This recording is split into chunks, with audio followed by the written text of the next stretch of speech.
Good evening and welcome to the Dover Board of Selectmen's meeting, November 21st.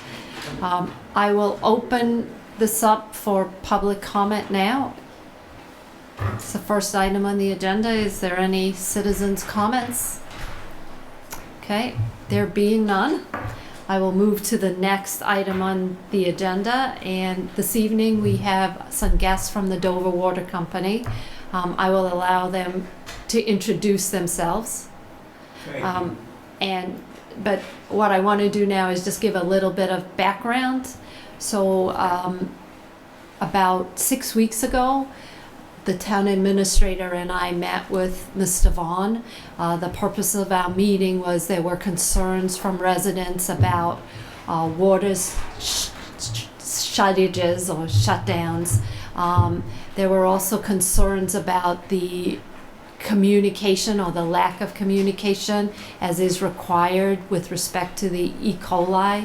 And lastly, there were also some questions about the annual reports and whether they'd been filed on time, and the withdrawal and the in the summer months the continuous extensive withdrawal in excess of your permit. So we asked Mr. Vaughan to come here with and be prepared to address some of those things in our meeting, so that we can let citizens know what Colonial is doing to address those issues that are concerns of them, and also to introduce yourselves as well. At that meeting we had the opportunity to meet I can't remember your title, Jake, but Josh, and it was like water, what's your official title? Operator for Dover. Operator, right, who was new. I think it was your second day on the job or something like that. Second month or something. Right, it was very new. It's about 4 months now. Right. So we appreciated that as well. So I'll turn it over to you gentlemen, ask you to introduce yourselves, and then if you could just address the concerns that we outlined in our earlier meeting. Sure. Thank you for taking the time to accommodate us and listen to us. My name is Donald Vaughan, and I'm with New England Service Company. New England Service Company is a holding company which owns Colonial Water Company. So as the president of New England Service Company, I spent quite a bit of time with Josh, my colleague, in addressing some of the issues at Colonial Water Company and ongoing day-to-day activities. To my left is... I'm Bob Gallo. I'm an engineer with New England Service Company. And again, as Don stated, I work with Josh a lot up here in the Dover system. Okay. It's your turn, Josh. Josh DeSantis, the operator here in Dover, one of the operators here in Dover for Colonial. Right. So to address some of the points that you brought up, we could start off with, here's an example, the overpumping statistic that we have had, and Bob Gallo to my left and I have been working on this, and Bob is a little bit more up to date on that, so you can sure elaborate on that. I've looked at the 2018 annual statistical report, and then I did a analysis of our trailing 12-month average, and for the 2018 year, we were about 8,000 gallons average over the year, 8,000 gallons per day, beyond our withdrawal limit, and then the trailing 12-month period has been about 6,000, a little over 6,000 gallons. So, so there is, it's a small percentage of our overall withdrawal limit, and then you had mentioned, particularly in the summer months. That's when I thought there were peaks in the. There are, and, okay. and that is largely due to irrigation, lawn irrigation within town. So that is our biggest challenge, to be honest with you, with overpumping is the amount going out for irrigation. We have some customers, in the summer months that could have several $1,000s a month water bills. So that's really an issue we've been looking at, and as part of our permit requirements as well, we have to make an attempt to try and reduce that, what's called, it's the residential gallon per day per capita. It's supposed to be 65 gallons. We've been running at about 69 gallons. So about 4 gallons per day per person over the limit. So in trying to reach that goal, what we really need to do is start thinking about some conservation efforts. We as a water company, we only pump what people demand. So we don't sell water to other entities or anything like that. So we're pumping what the demand is out there in town. We can't overpump. It's beyond demand. We have, because we don't have the storage. But again, we're only pumping what's demanded by the customers. So as a solution to that, and as part of our permit requirements, we're going to try to make an effort with the town to institute a bylaw or ordinance that would restrict non-essential outdoor water use. With this coming permit, it's going to be 1 day per week. We're in the position here as the water company where we have our own we have the restrictions in place, that dictate when people can water, but we don't have any statutory authority to enforce that within town. So, Do you monitor it in any way? oh, certainly. Yeah. Josh is an operator. Go ahead. Yeah, we'll come in early, drive around town, and you come in on any day, any morning, you drive around during we post in our bill messages, no outdoor water use between 5 and 9, and you can drive around at 6, 7, 8, and 40, 50 people running irrigation. All that stuff, they have that time restraint, or we have that time restraint, because it's, you get the most evaporation there, it's the most loss, so a lot of that water's not going to make it back down, back into the aquifer. So there's that restriction, and it puts a huge stress on the system early in the morning. And do you do anything to enforce it? Do you notify individuals? We put letters on the doors, just saying, just so you know, there's a restriction. You shouldn't be outdoor watering during this time. Can you please adjust your timers? But again, there's nothing we can do. If somebody just looks at it and throws it away, they just throw it away. Right. So, as I said, we don't have the authority to impose fines or anything like that. So it's like I said, as part of our permit, we do want to work with the town to try and institute an ordinance. Because when you look at the demand, as I said, we're 4 gallons per day over a 65 gallon per day limit. But it's really, a conservation effort has to be, a cooperative effort, I think, between our customers and the water company. So again, getting back to the demand issue, if they're using the water, we have to pump it. Otherwise, there's going to be a water shortage. So I think instituting an ordinance will greatly reduce the non-essential water use if you have the authority to impose a fine for that. If I can just supplement some of the stuff that has been said, if I can go back to the Water Management Act. And the existing Water Management Act allows us 140,000 gallons on average per day, per year. So that when you take into account the 6,000 gallons that Bob just mentioned, it really amounts to about 0.03% of overpumping. DEP is fully aware of this. They've recognized it and they've acknowledged that to us with no concern. There are systems that overpump.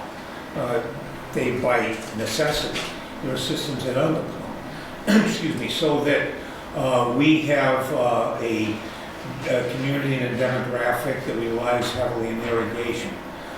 It's our responsibility through us and also through Josh, who's on site, to patrol. He spends quite a bit of his time patrolling the community to see, if there's any unwarranted or unauthorized irrigation. That's as far as he can go. He can post, he can do several things. We in turn can reemphasize the irrigation restraint, the request to honor and to comply with the irrigation requirements we have, which are listed in Water Management Act. In the renewal that we have submitted, am I correct on that? Yes. We've already submitted.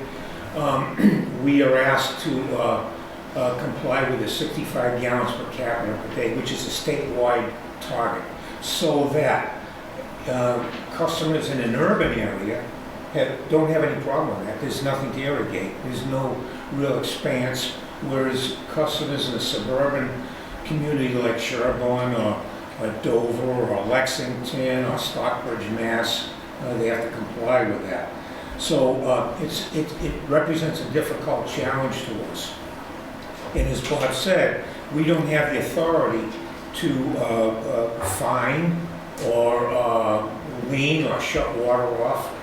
We can advise, we can request, we can urge, and so forth. So it's a difficult position for us to be in. And so as Bob mentioned, we hope that this in the future, in coming up, forthcoming, becomes a joint effort in terms of proposing maybe an ordinance that can levy a fine on those who violate that particular constraint. So I just wanted to make that point. Points, I should say.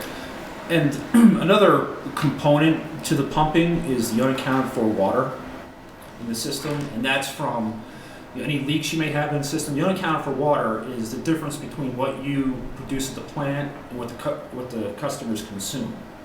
So that water is lost in the system through small leaks in the system, leaks in service lines. So that's something we have to comply with as well. The limit for that is 10%. You're supposed to be at 10% unaccounted for water.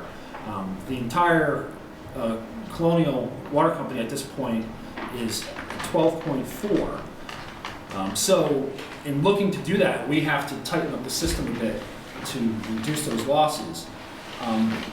But on the same point, we've also looked at the town of Dover, as we do supply water for your system. And overall, to reduce the amount we're pumping, the town of Dover also needs, I think, to take some proactive steps for their water system. For instance, we do leak detection throughout the year, and when we find leaks, we repair them.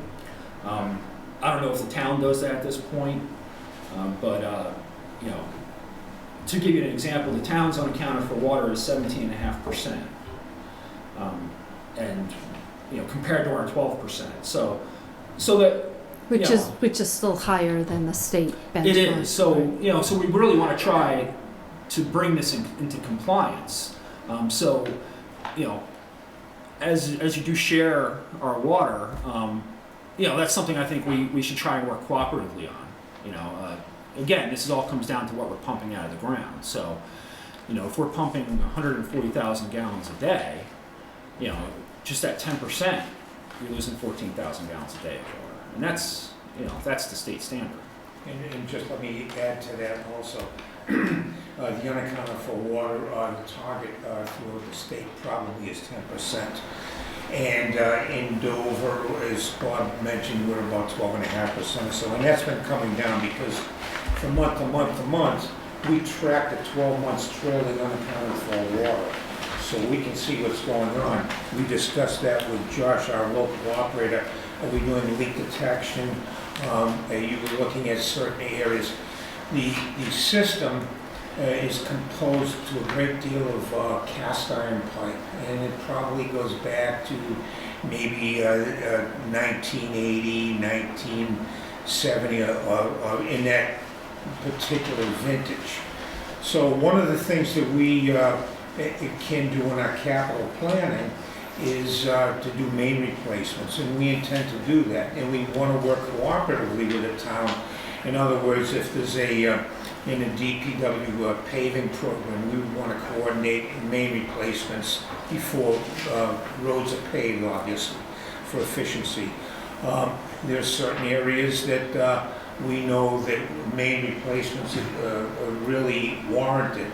So we do have a capital plan, and it's all an attempt to reduce the unaccounted for 10%. The community is 100% metered. So we collect that data and we compare that to the production, and that's basically how we calculate the unaccounted for water. As a matter of fact, we're getting to the point where we're going to be changing meters on a 10-year basis throughout the community. And we are probably going to initiate that in the not too distant future. When I say that, I mean in the next 6 months or so. And so we'll reach out to our customers and say, you know, we have to make an appointment, and that's in itself is a challenge because usually everybody's working, and you know, we can't always make a convenient time to do this task, but we'll have ongoing meter replacements virtually from now on.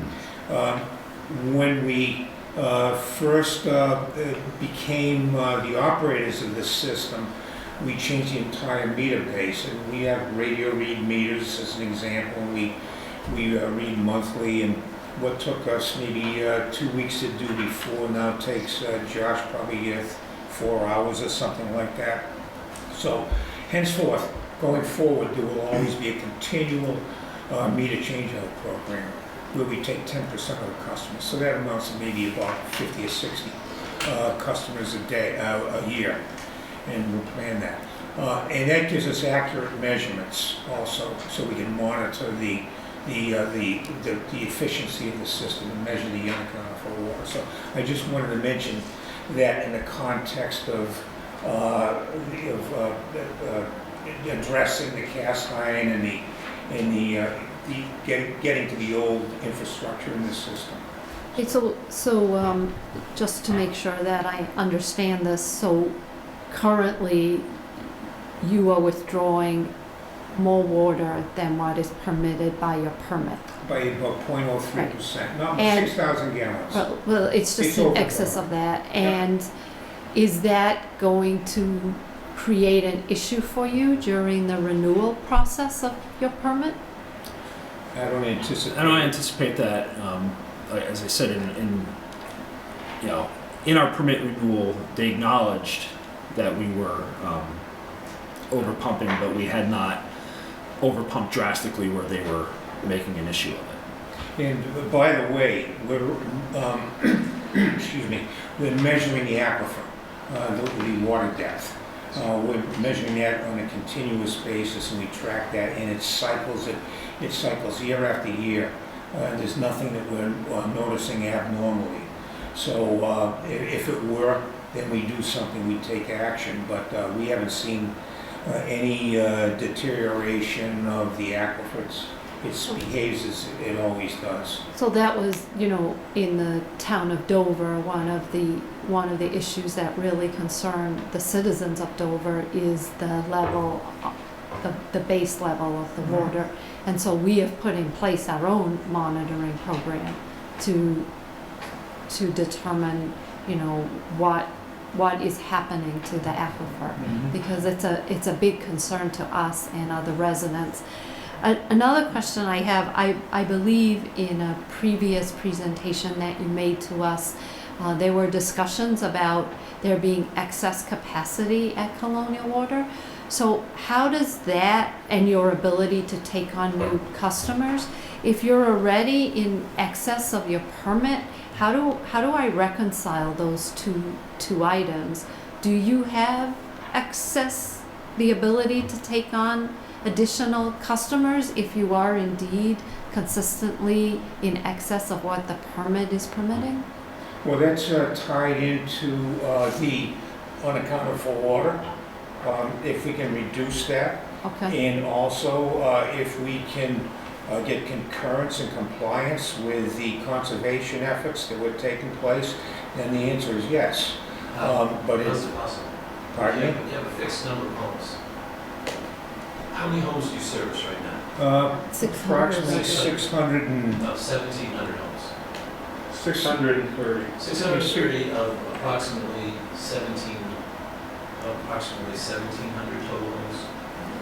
And approximately. Okay. So how could you have excess capacity?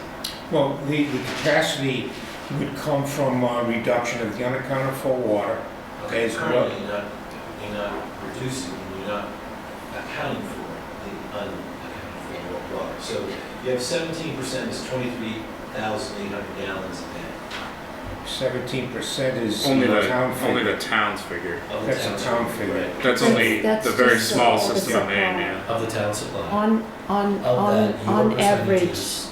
on average, they're saying the percentage of excess withdrawal is 12.5%.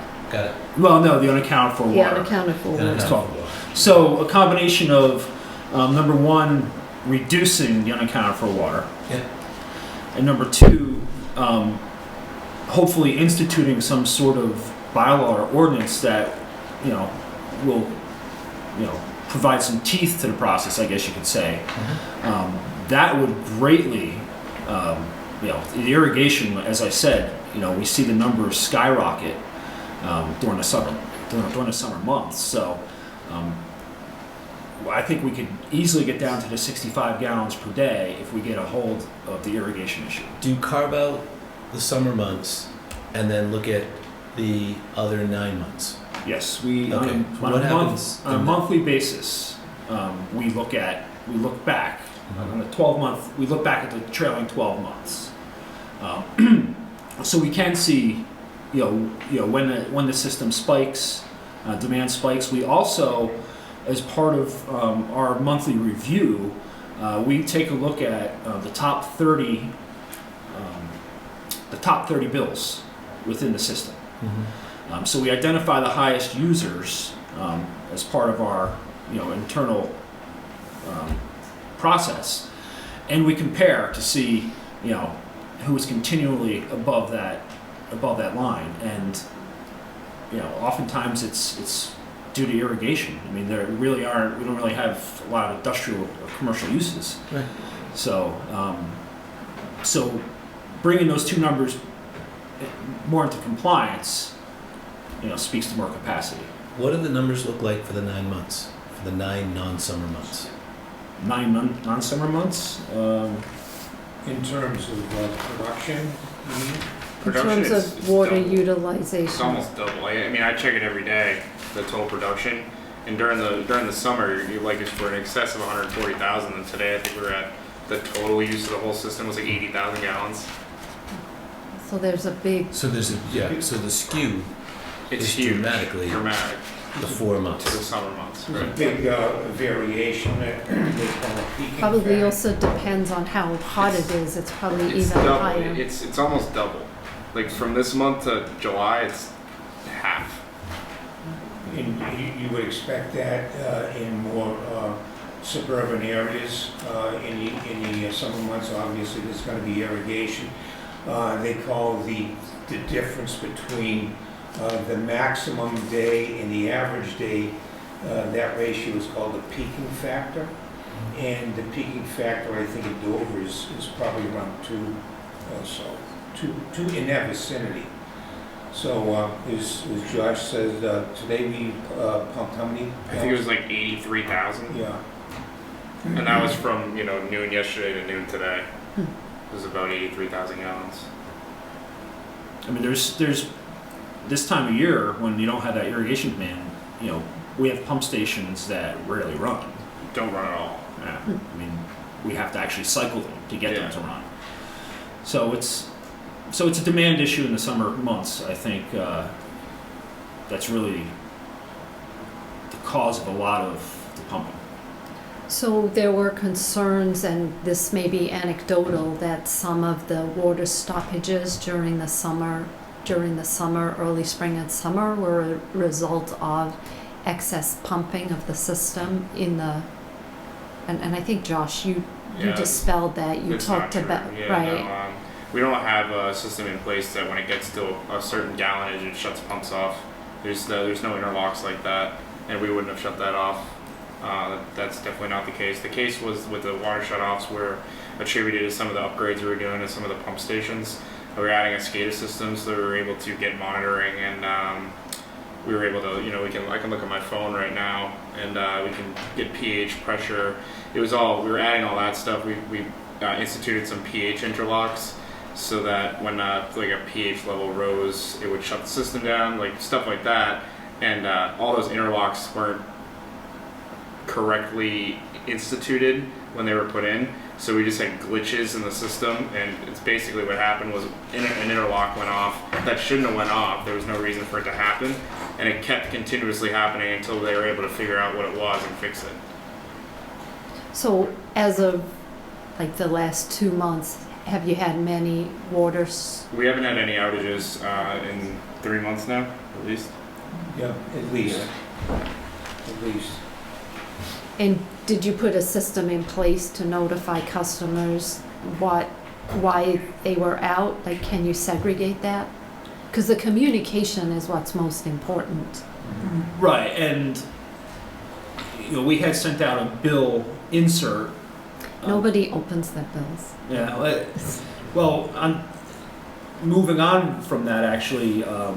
As far as communication goes, we are currently investing in a system, a robocall system, I guess you could call it, where we've asked our customers to provide their contact information, email, phone numbers, so that they could get an email notification, telephone call notification, even text.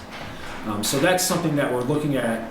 We're in the process of procuring the software, and then again, notification in a system like that is really going to depend on the participation of the customers. Right. I mean, we need their information. As far as notifications, typical notifications that the state identifies that you could use. I mean, cable TV. How many people still subscribe to cable TV that would get the message? Radio, posting signs in town. So they're not really up to date, I guess you would say, methods of communicating. So I think the system that we're going to be implementing will solve a lot of that. And what's the timeline for implementation of that system? For the past 2 months, our past 2 bill messages have requested that customers. So I should open my bill, not Sure. just look at how much is due. Okay. Yeah. So, do you have any type of dynamic pricing model that allows you to penalize the abusers? Yeah, we it's called an inclining block rate, and what it does is as your usage goes up, so does the Those are cost very of the water. expensive. Right. Right, we do have that, but it doesn't affect people with large water bills. Maybe they have the means, or they're not worried about Mm-hmm. paying a water bill like that. Right. But we do have that rate structure in place. And what do other towns do in addition to the dynamic pricing or the block pricing? It's generally encouraged by the state. It's encouraged by the state, and also if you go through certain communities, you'll see water bans, no outside watering. That's an attempt for the local water utility to get the word out, the message out. And I don't think they're really equipped, perhaps, for, and I don't know this, but I'm speculating that they don't have a way to communicate effectively to hit all 100% of the customers. So what Bob was referring to, excuse me, was the Rave software that we've acquired.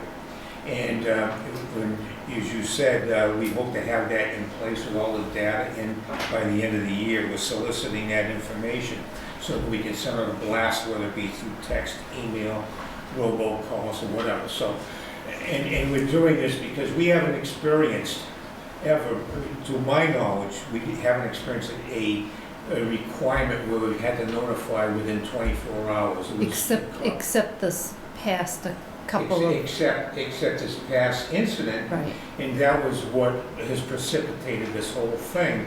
And we were scrambling, trying to determine how effectively to do this. And we had short time to, rationalize a method and a way to disseminate the information. This is going to solve this, and this will be in compliance with what I think DEP is looking for. I think they'll be happy to hear this, Right. and as well as I hope the town. Well, as I had mentioned to you when we met, you have a bit of a PR problem in town because, customers there was a lot of misinformation regarding where the E. coli was found, whether or not there was a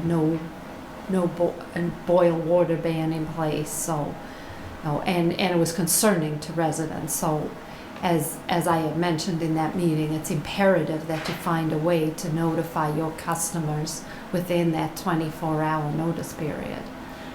But we agree wholeheartedly. We Right. regret that this happened, and we're trying to implement a new method. So we're painfully aware of it, and we're taking steps through investment and to communicate this in the future. So all of my questions have been answered. I'll turn it over to my colleagues to see if they have any follow-up questions. So it sounds like modernize the infrastructure, fix the leaks, maybe think about a bylaw. Pardon me? Maybe think about a bylaw for the town.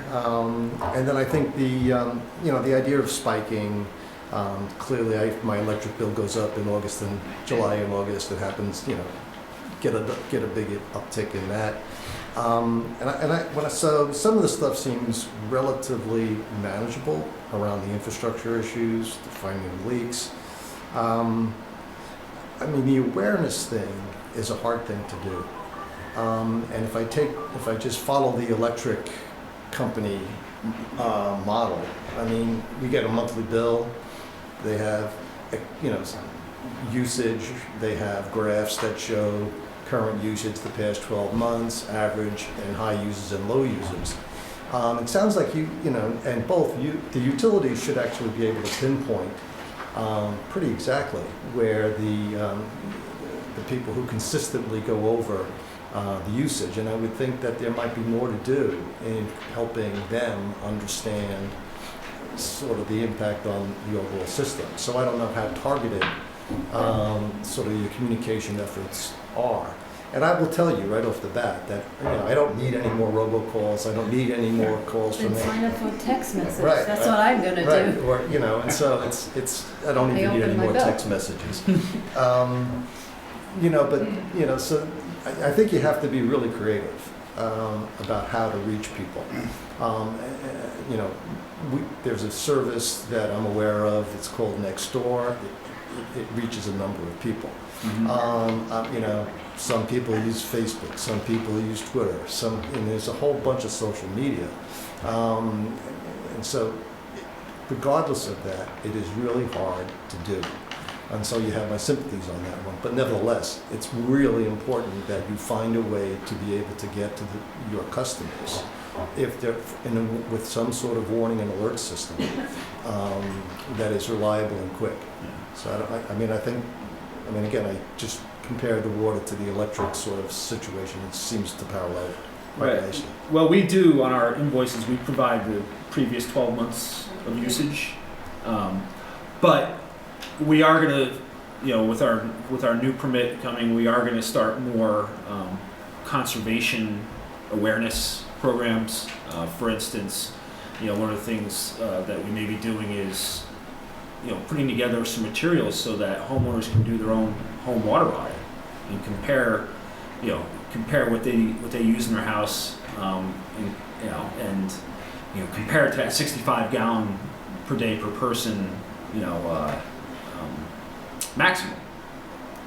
There'll be other types of outreach we're going to do as well, which we're going to hammer out with our new permit. But that is something we're looking to do is, make conservation awareness more prevalent, amongst our customer base. Timers on showers for teenagers. Yeah, no kidding. Got 4. To your point, though, Counselor, the communication and how much water per person per day is being used is something that's within a realm of possibility to accomplish. Because on the monthly bills, we show the average consumption per day in that household. And, it wouldn't take too much to do a little software fix to have a message, a message pertinent to those particular customers in bold. So that's a good point, and I'm going to take that back to the office. So the other side of the coin is, do you know how many people do e-bills? Yes, we do. And so, if you're not even getting a bill, it just shows up and you have it sort of So the processed problem, automatically. right. Yeah. Well, the problem with the e-bill also is you see what's due and you And you see pay the it. date and you pay it Right. and you don't click You don't on click, the you don't open invoice, it, right. right? That's what I do all the You also time. do email and then send hard copy too. So, but that's a great point, and I think that's something that we can implement.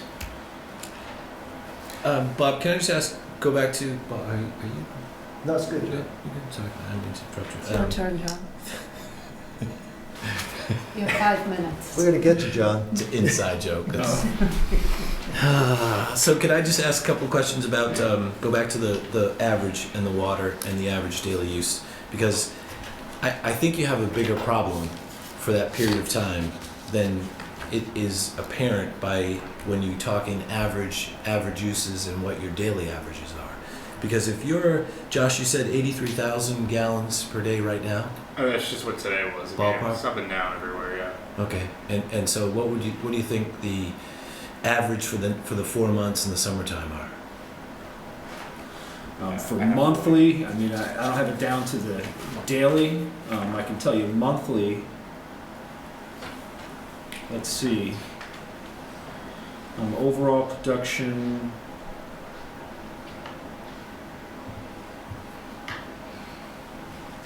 That's the unaccountable for, excuse me. Okay.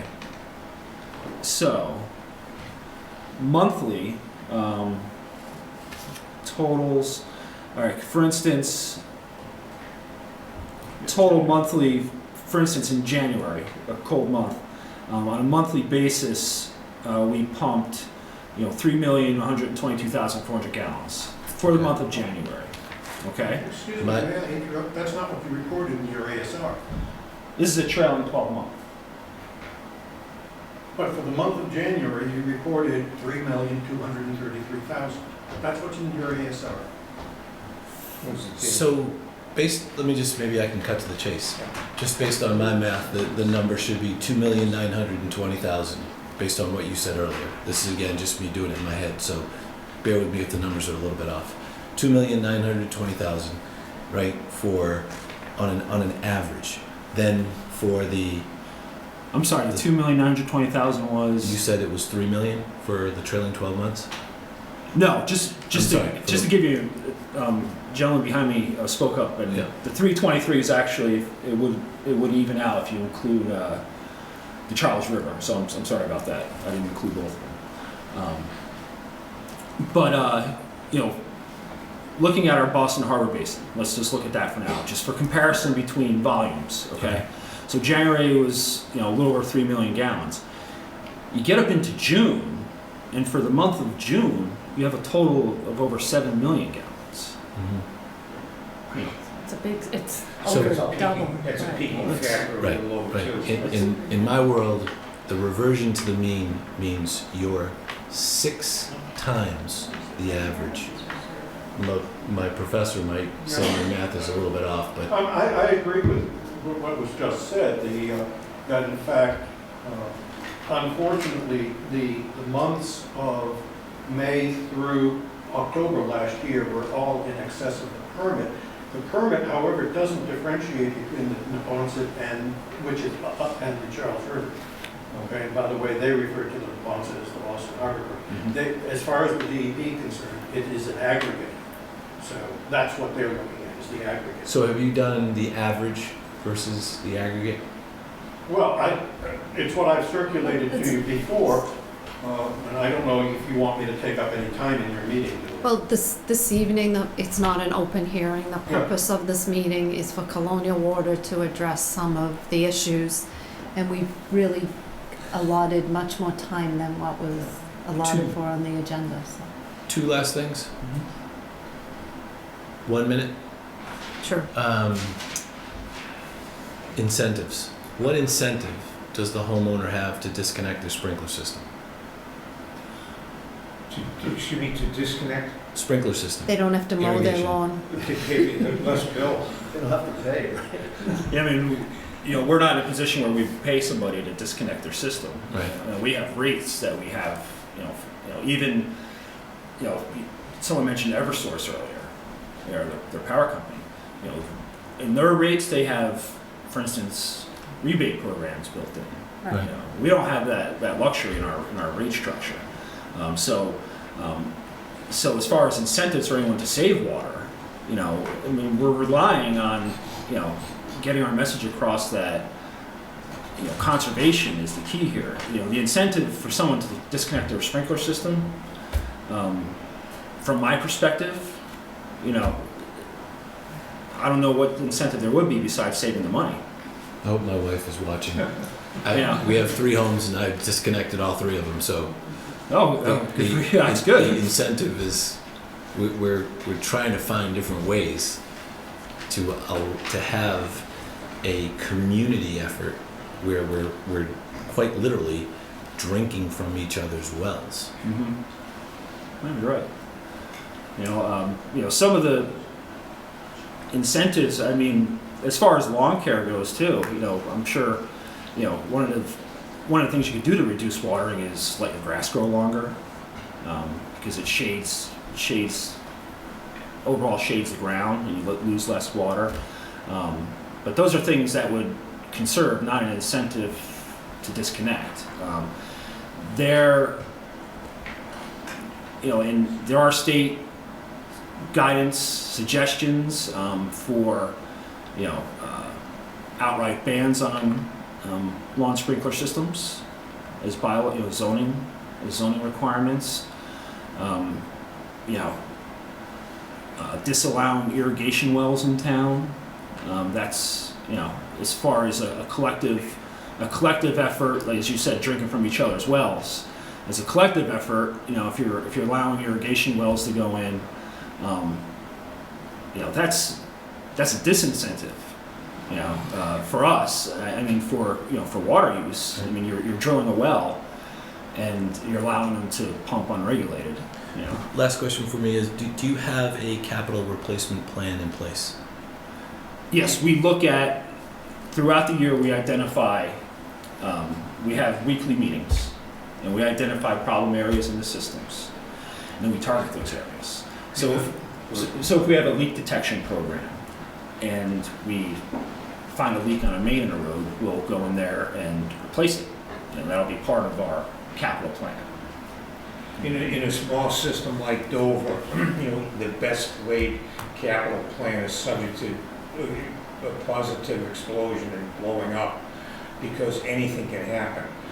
You know, you may say, okay, I want to, you know, put in as an example variable frequency drive pumps at a particular pump station to save energy and to be efficient.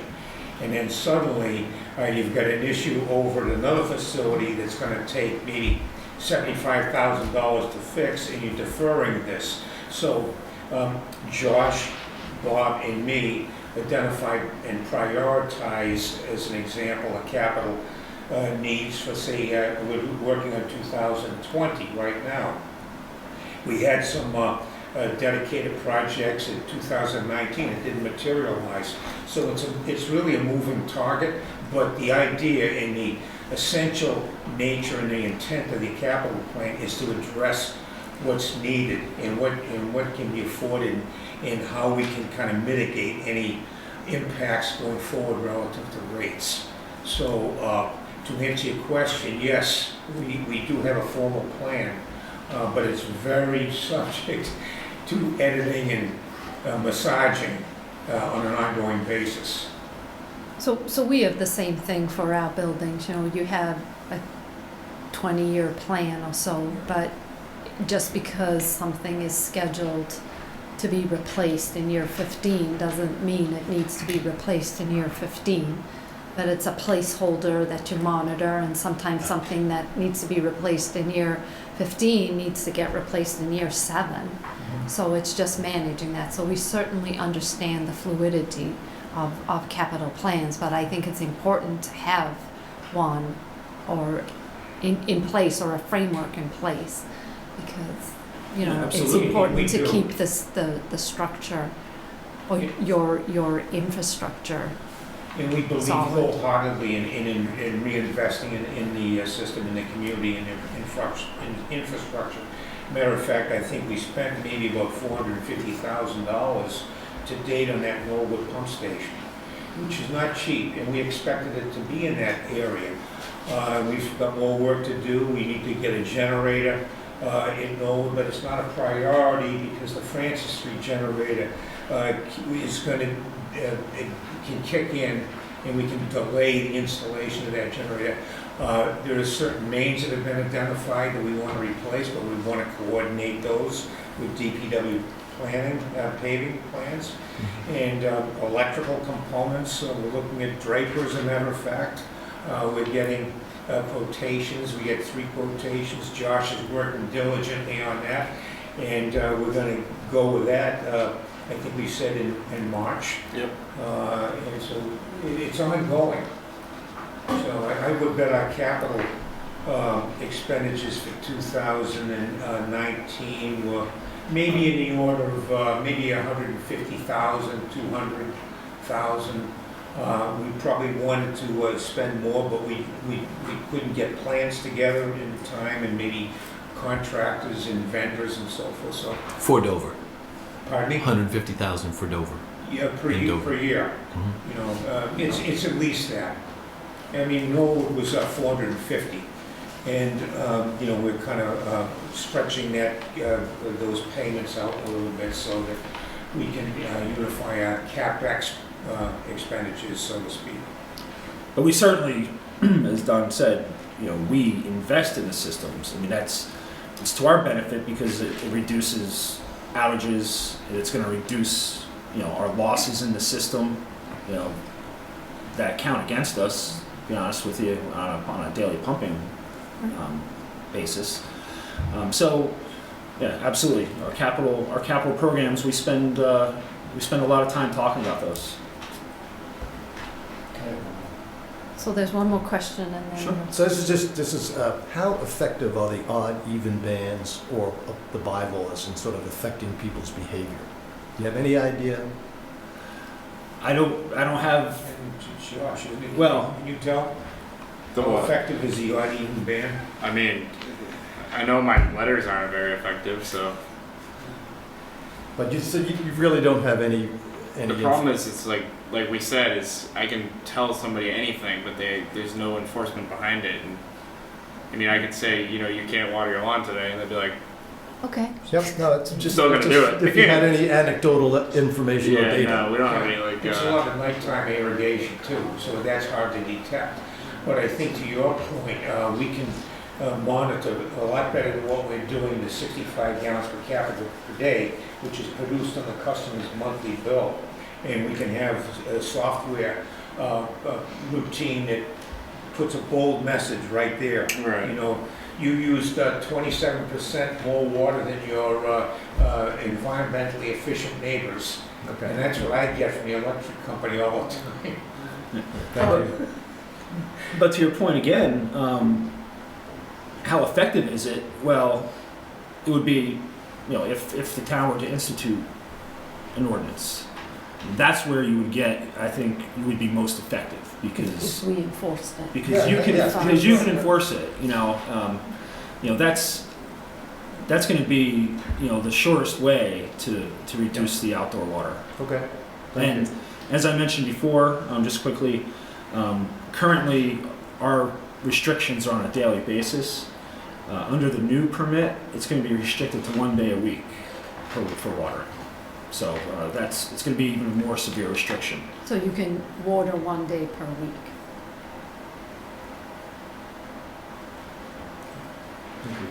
Enforcement. So, well, we appreciate you coming here. You know, we would like to continue to have regular dialogue between our water, what's your official title? Which one? The water coordinator, the water operator, and the town administrator. You know, I think it's very important for us as a town to know when you have outages because we're the ones that do get the calls. So the communication is really important. And I know at our meeting you gave Chris Josh your cell phone number, and that, you know, we really appreciate being open and allowing us to contact you when we know their issues. So Yeah, absolutely, anytime. And we And I sincerely think- appreciate the opportunity to meet with you, and we will continually try to improve the communication. It can't get too good, and we want to really work on improving it, so appreciate your time. Appreciate you coming in, thank you. Thank you. Thank you. Next time we'll allot more time. I guess you're popular here.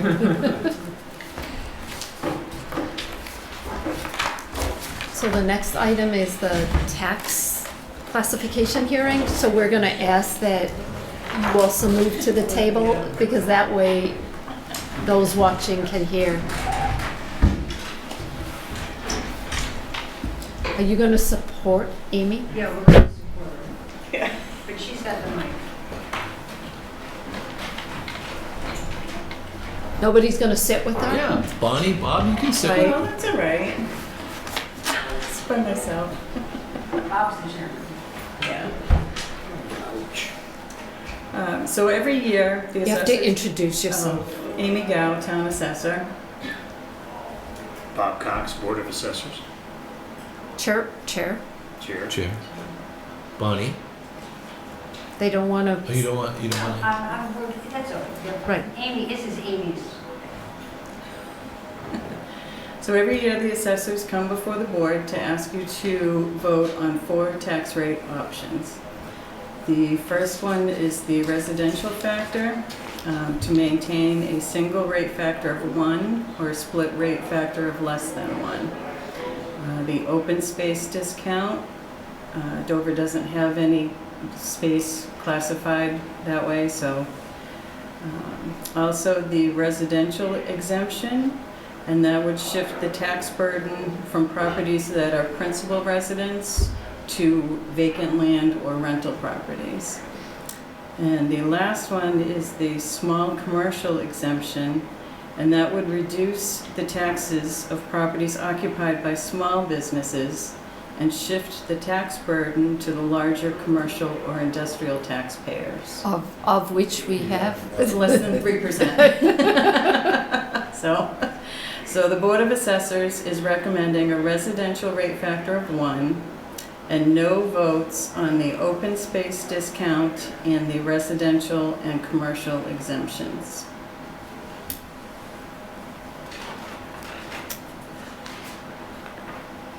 So what are our choices for the residential factor? It's 1 So a or, factor of 1 is one rate throughout the Okay. town. The residential factor of less than 1 would be a split rate between the commercial and the residential, we don't have a lot of choice here. right? You have a choice to shift the burden if you like off of the residences and onto your commercial, industrial, and personal property. Right. Hey. So I don't have any, do we have to vote on this? Yeah. Yeah. Okay, Or a factor of 1. okay. Do you have any questions? All right. Well, thank you very much, Amy. Appreciate you coming in. Sure. And all of you. So, Madam Chair, I would move to authorize the Town Administrator, Chris Dwelly, to execute any documents necessary in connection with the tax rate. No, so that's the second second part of part. it? The first part, I but thought the first part was already. thank you very much, Mr. Jeffries. So I move to approve the recommendation of the Board of Assessors for a single tax rate classification of a residential factor of 1 with no open space discount, residential or small commercial exemptions. So moved. Second. All in favor? Uh, And now, Now, drum roll. Now, yeah. I move to authorize the Town Administrator, Chris Dwelly, to execute any documents necessary in connection with the tax rate. Thought we'd just cut right to the All bottom. in favor? Aye. Thank you. Thank you very much. Bob, thank you.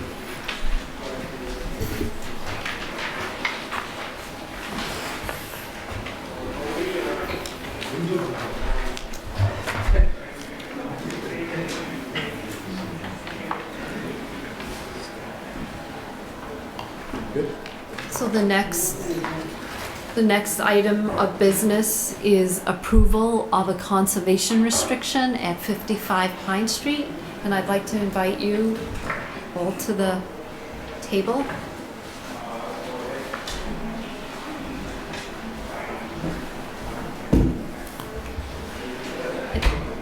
And I would just like to say, Mr. Glidden, it is a very generous of you to be putting this restriction on your land. It really is an icon in the town of Dover. When I drive by there on Pine Street, I always think of you. Oh, thank you. So, Should come up and say hello. it's a really long walk. You can drive up.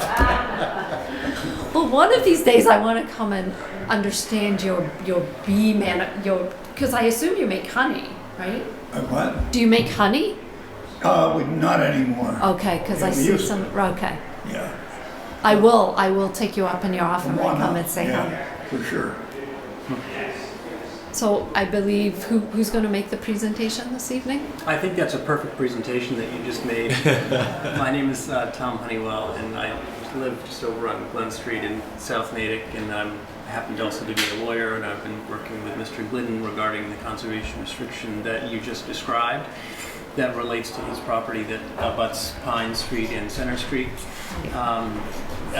The restricted area is approximately 37 acres. I think that you have We do. We a have copy maps, of the right? restriction, and attached to which is an exhibit that shows the property itself.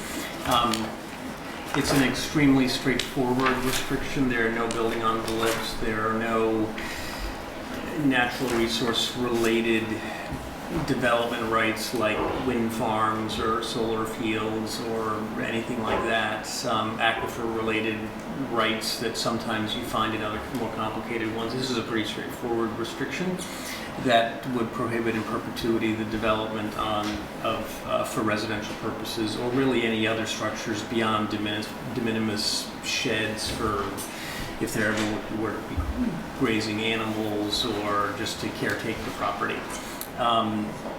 And we last night visited the Conservation Commission to describe the restriction to them, and as I think they may have communicated to you, they voted to approve the restriction from their perspective, but also to recommend to your board that you approve it, and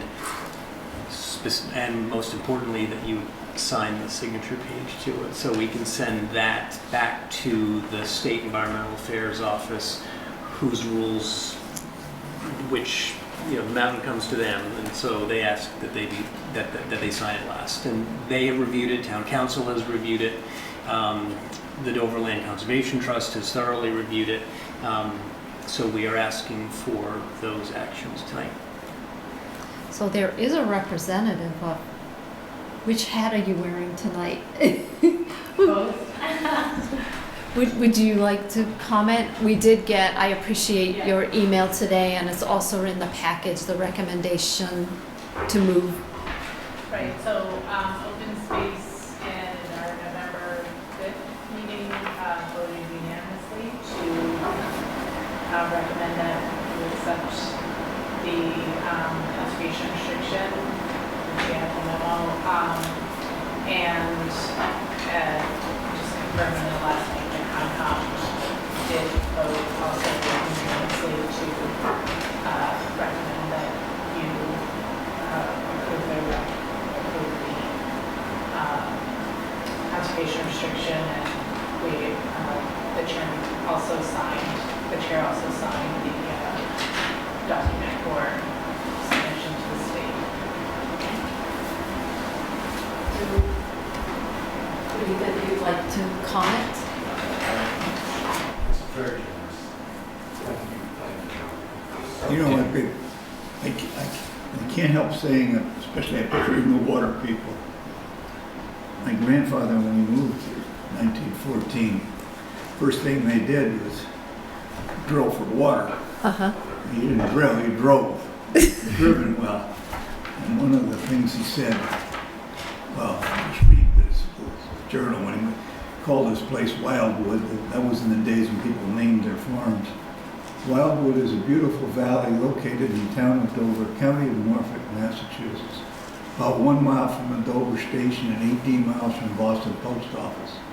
Comprises about 67 acres of land, actually 62, which is divided into meadow, orchard, pasture, and woodland. being at least 20 acres in mowing. There is a brook rising high up on the hills to the south, flowing in a northerly direction through the pasture. The soil is chiefly sandy loam and gravel loam in the higher ground. Very deep black loam in the bottomland. On the southern and western slopes are a few outcropping ledges and many large boulders and rocks. The forest was originally white pine, which must have been cut previous to 1895. There are many large white pine and seed trees left, also a large growth of chestnut in good condition, before the blight wiped them out. There is a sprinkling of yellow pine, hickory, and a few blue beech. The smaller growth in black, red, and white oak, scrub oaks, and birch. These trees are small and started mostly all from sprouts. Much of the land is in the sunny southern slopes. Wood was purchased completely in May 1916, being a combination of two lots, the westerly one being formerly owned by John P. Mackenzie of Dover, deceased, and bordering on Center Street. That's the part of the restriction that's on Center Street. And the easterly lot being located along Pine Street and owned by Mrs. Bertha Whiting, and originally known as the old Hosea Whiting Farm. A house site was selected by the present owner on a flat elevation overlooking the meadow in the Pine Street position portion, and building plans were drawn at once. A driven well was installed in June 8, 1914, and an abundance of pure and delicious water was located in a few hours. Wow. A small barn was erected this same June, water ditches dug, a stone pump house built, also water pump and engine installed. Contracts for the dwelling house were signed in December 1914. Operations were begun once on August 27, 1915. The house was ready for occupancy, though not entirely finished. We moved in on this date. Wow. And the town report for 1916. You have that? Yeah, it's kind of interesting. I just talk about it here. Wow. Well, I mean, just talk about property values, real estate. One cow, $50 house, $12,000. That's the house that they just built. Barn, $2,000. Pump house, $100. House, Center Street, $700. 62.6 acres, $3,619. Oh my God. Total tax. And what was the tax rate then? Let me see. The total tax was, it's a poll tax for people. And real estate total tax, $129.28. In the good old days. 1916. Thanks for sharing that with us. Those are precious. Somehow I bought all my, it devolved to it, but I bought out my uncle and two aunts, my brother and sister. Wow. I'm the last one standing. We've always loved the town and see the bronze plaques we served in all the wars and conflicts over that are memorialized there. And it gives me great pleasure to do this, and I hope you'll accept it. And as written, Tom's wrote it up very closely so there can be no encroachments by latter people. So And it's basically the land that is the whole south side of Snow Hill, from Pine to Center. that's where I'm walking tomorrow morning. Yeah. So. Come over, walk, start at my place. There's great trails that go, Right. both from Snow Hill, Yeah. from the ranger station Saturday down night. to Center Street. We ride back up, and I'm one of those horrible mountain bikers that Well, ride back there. Start at my across the place sometime if you want some privacy. It's just so nice. It's just a beautiful spot. Thank you. And again, just so generous of you. On behalf of everybody in Dover, thank you so much for Thank you. helping us preserve the town. It's been a pleasure. The town's given us family a lot, and we want to give back. We appreciate it. So I am going to move to approve a conservation restriction on 37.17 acres of land from A. Boynton Glidden III, trustee of Glidden Realty Trust, to the Dover Land Conservation Trust. So moved. Second. All in favor? Aye. Aye. And again, thank you Thank you. so much. Thank you. Very much. Thank you. I feel now we're done. Thank you, Amy. It's taken 2 years to get it surveyed. I'm sure. That's why I want to get it, we want the signatures tonight. Tom, I'm sure you've worked on this for many, many hours. Thank you Thank you, sir. very much. Thank you. And thank Amy for encouraging me all the way.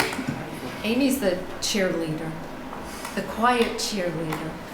She's amazing. She does great. The entire map green. Exactly.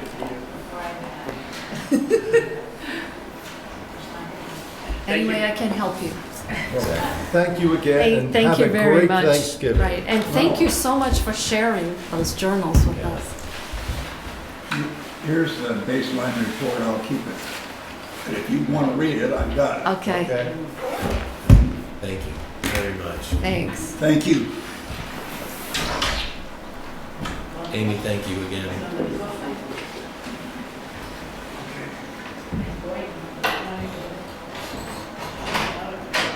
We don't lock people in here. They were noisy people outside. I know. All right, now to the mundane items on the agenda. So it's that time, right? That time of the year. So we're going to set the opening and closing dates for the 2020 annual town meeting warrant. And I guess today is the day it opened. Opening day. Opening day. Where's the popcorn and hot dogs? Fancy. Flyover jets. Mona, did you arrange for? Yeah. Did you miss them, John? Yeah, I was looking up and missed them. So would you like a motion? Unless, do we have to say so I guess we should let people know. So the warrant opens officially today and it closes January 17th. And if any town board, department, committee, or resident are interested in placing an article on the warrant, they should contact the selectman's office.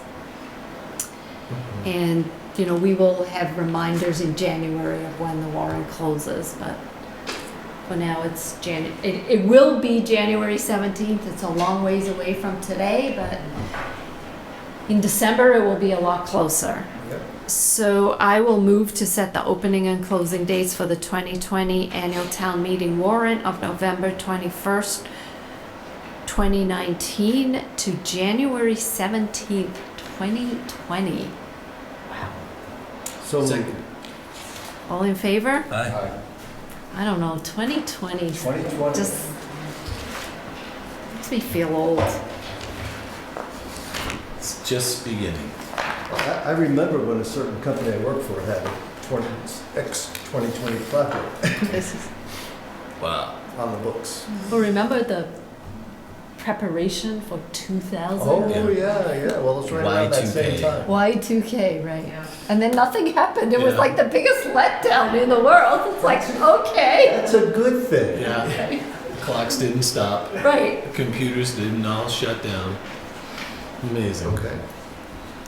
All right, moving right along. So we are asked this evening to approve the December tax mailing insert.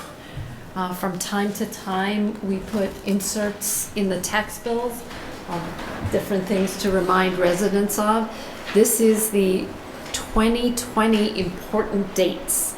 So it lists the presidential primary, the annual town caucus, the Warrant Committee open hearing, annual town meeting, annual town election, the state primary, and the 2020 presidential election. All right.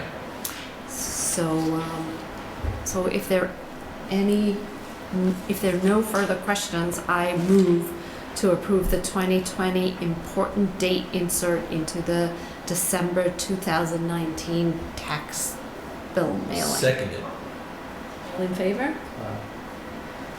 Yep. Aren't tax payments due February 1st? Right. See, for me, this tax bill gets filed. February, right? Right, so, right. They go, I am- the third quarter goes out in December. Okay, That's right. why I was referencing. Right. But for me, it's just an extra piece of paper to not What about find. that water bill we talked about? Well, the water bill, the amount is on the email, and that's what I pay. Amount and due date, that's it. Right, well, right. And it goes into the banking system, and it's Yep. done. Come on, we're catching up on it. Okay, so the next item of business is the Board of Selectmen updates. So I don't think we have, do we have anything on Caryl Community? Well, I have two things. Okay. That the board at its last meeting approved the owner's project manager process, and also So do we have one yet? they also approved the charge for the project, for the building committee. And so both of those things have been posted on the website, the whole notice.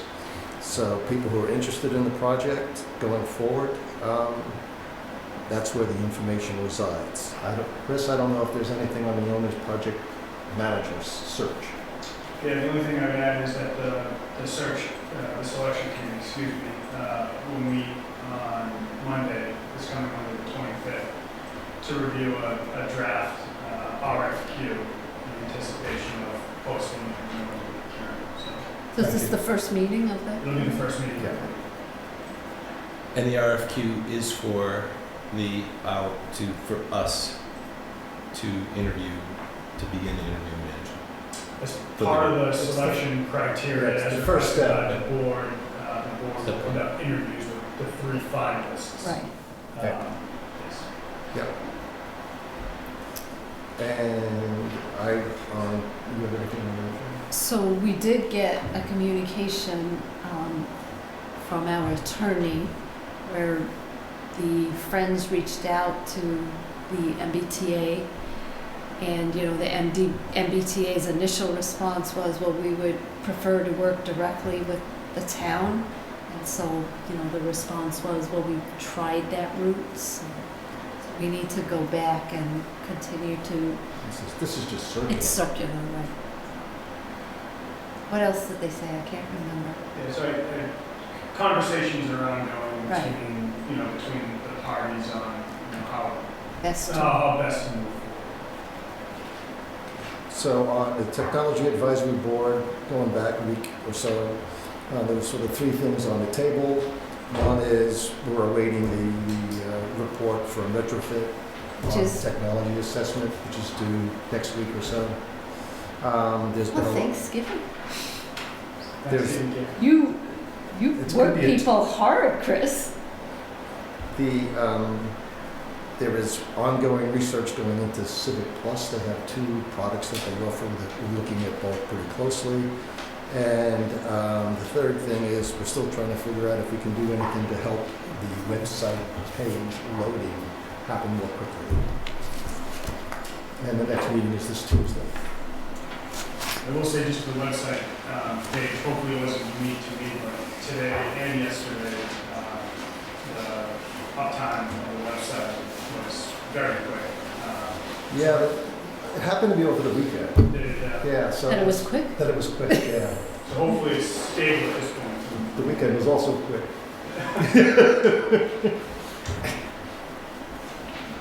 So, yeah, I don't know if Greg has met with you and, I have nothing. okay. So, not sure what's going on there, but anyway, those are the three things on the table right now. So, that's it. All right. Do you have anything? All right, so the next item of business is the town administrator update. This is when we get the report on everything that's moving forward in the town. Thank you, Madam Chair. I'll try to be quick. Oh, you shouldn't be. As it relates to senior tax relief options, I had an opportunity to check in with the COA director and our assessor this week.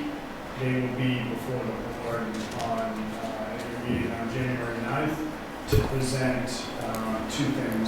One, an overview of the current senior tax relief options available in the town, as well as a list of potential tax relief options that the town could provide if they decide to do so. And the second piece is materials that they've put together to better communicate and publicize these offerings to the community. So both Janet and Amy will have a nice presentation for you as part of your agenda on the 9th. The Personnel Board meets on the 5th to do three things, which is really great. One is to get the municipal project manager position description finalized and graded so that we can post that and start the recruitment. The second is we have a classification and compensation RFP drafted, finalized, and ready for the Personnel Board's review and approval. That allow us to go to market and solicit responses for a firm to help us with that classification and compensation work. So are we going to go to specific firms, or is it just sort of an open bid? It's an open bid. For these, you post them on the state's Combuy site, and a majority of vendors who do work in this area know to go to that site to look for potential work. Yep. And I'm sure you've worked with a number of vendors in your past. Yep, there's two folks that have reached out already who were aware that this was coming. We just said, hey, can I get a reminder, which I do as well. Okay. Yep.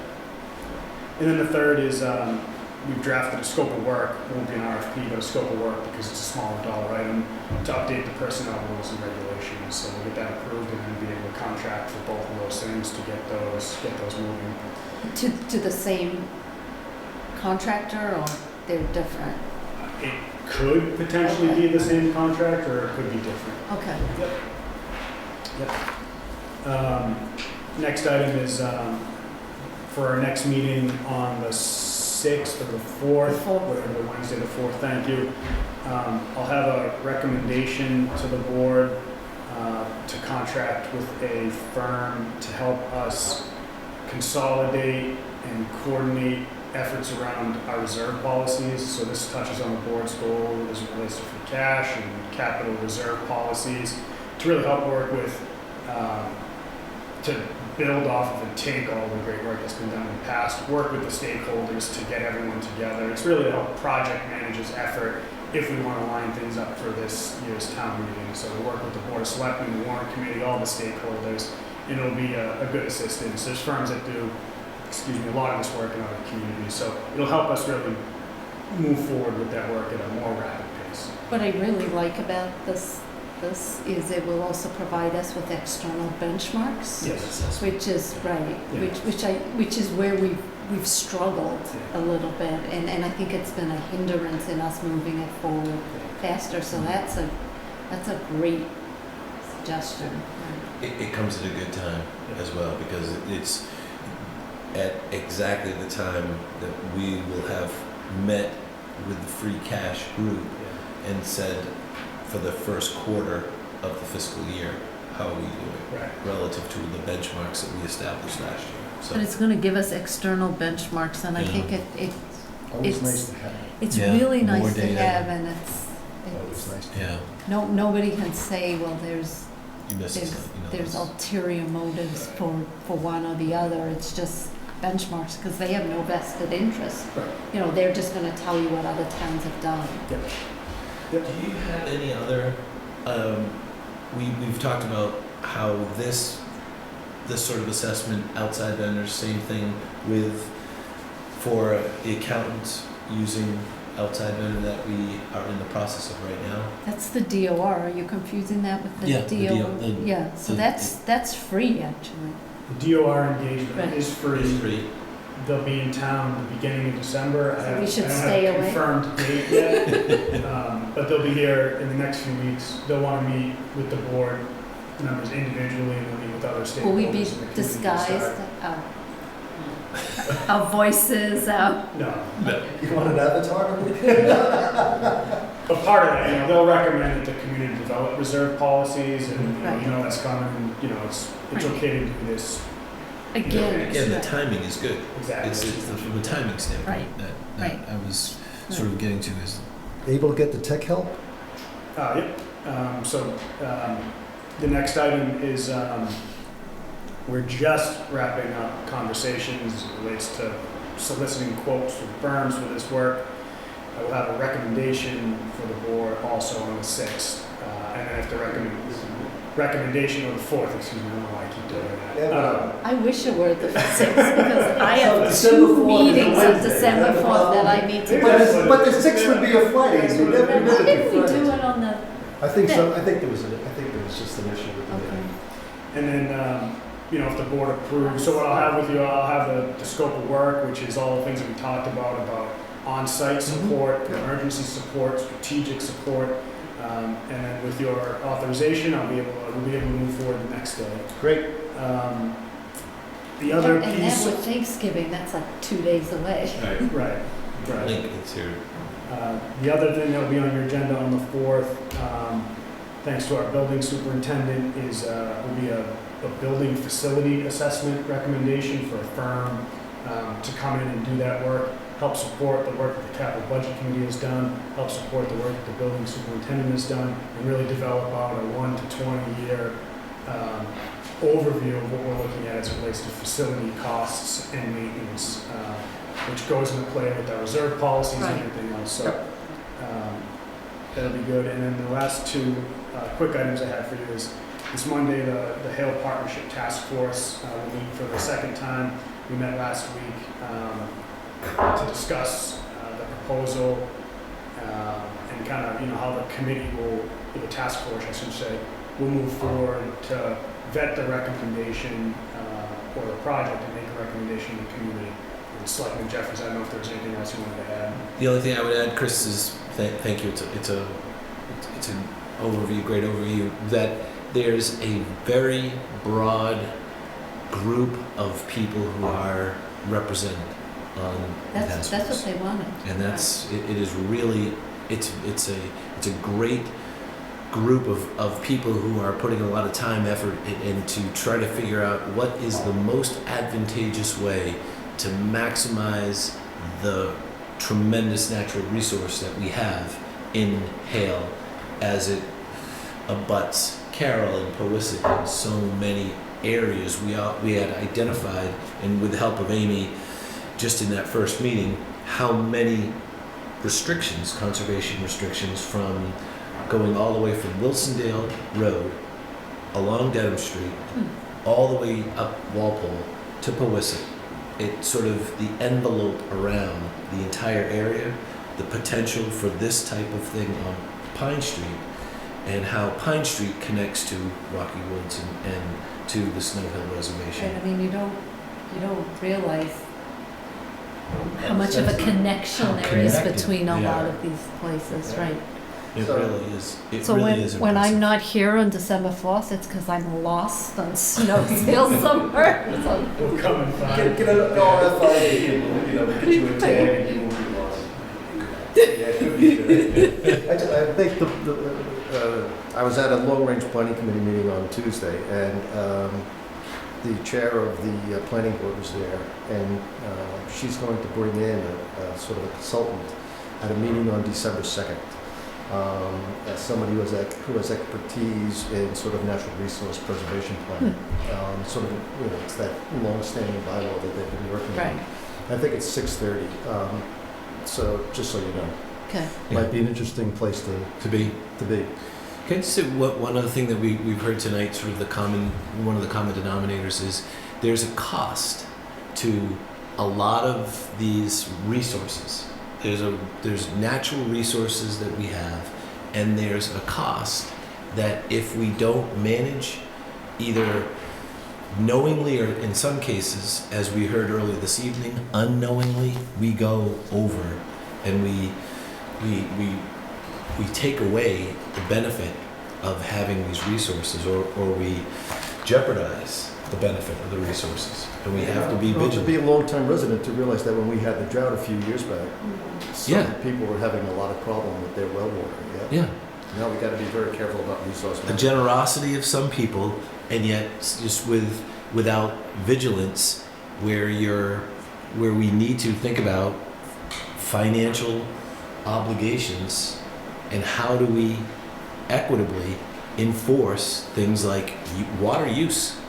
It's something that we've all got to consider. There's got to be a way to do it. You can mix your grass with microclover.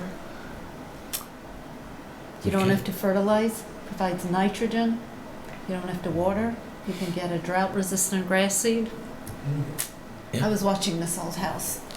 Mr. Dwelly, have you finished? Just one last quick one is that the interview team for the assistant town administrator position will be on Monday to interview the finalists that we have, and hopefully from that we'll be very close to being able to identify a candidate for the committee.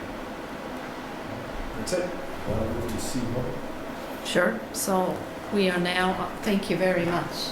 As usual, you have demonstrated you're working quite hard, you and the rest of your team. It's a team effort. Right, you're moving He's demonstrated all he's this very articulate. I will tell you, I did get, it's rare as a selectman that you get positive feedback from anybody.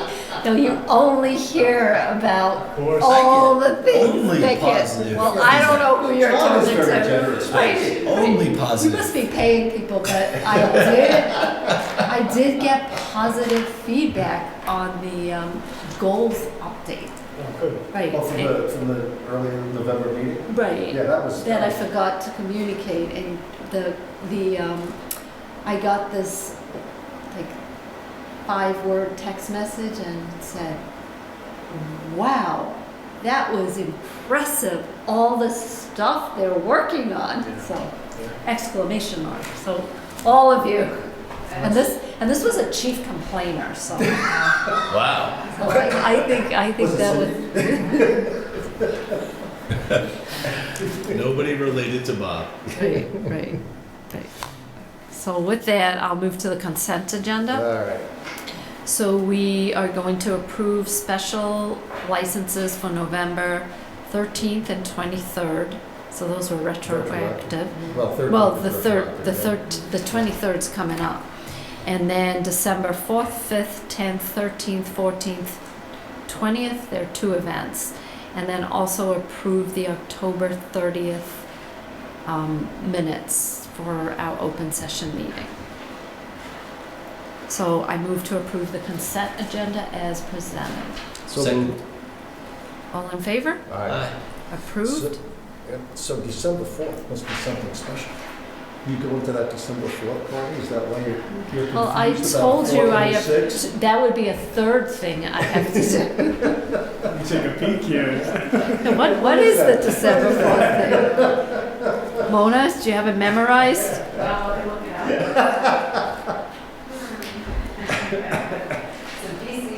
Oh, it's Right. a conference. It's a conference. And they also have a reception and dinner on the 5th, same conference. All right. We invited. Oh, then on the 10th is the Boston College Theology Department Christmas party. Your invitation's in the mail, John. Oh, yeah. Now, if it was philosophy, I would, go. Okay. Boston College sends us something every day. Mostly, never invitations unless it's an invitation To donate to money. donate money. Right. Oh, their development people are Yeah. active. So next, I believe we need to poll to go into executive session, not to return to open session? Yes. Right. Voting. I vote yes. Did I do that right without looking? Motion to adjourn and move into executive session, and then a roll. Roll call. Okay, well, that's what I meant. Okay, Yeah. so I move that the board enter into executive session to discuss lease negotiations with Community Cycle, not to reconvene in open session. And further, as chairman, I declare that an open meeting discussion may have a detrimental effect on the litigating position of the town. Aye. Aye. Thank you all.